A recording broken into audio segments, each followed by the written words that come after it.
आसफा Bhutto election लड़ रही है आने वाला 2023। देखें, आसफा भुट्टो साहिबा को इलेक्शन लड़ना है तो उन्हें किसी सीट के लिए अप्लाई करना पड़ेगा। हमारा तरीकेकार यही है।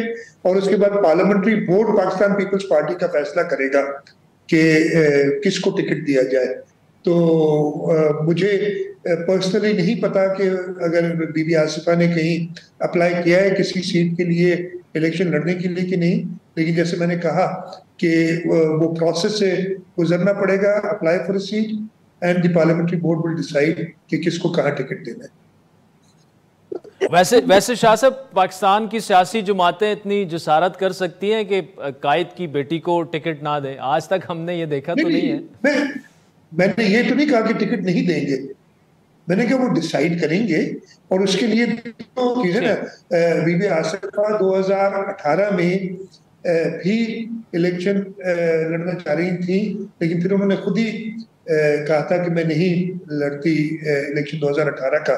तो in terms of politics she is very active. वो हमारे जो है पोलियो की टीम को लीड भी करती हैं, हमारे इंटरनेशनल पोलियो एम्बेसडर है। तो she has all the credentials. But जैसे मैंने कहा ना, अप्लाई करना और फिर पार्लियामेंट्री बोर्ड का फैसला। मैंने ये नहीं कहा कि ठीक मना है, कर देंगे या कोई नहीं होगा। देंगे। ठीक है। ठीक।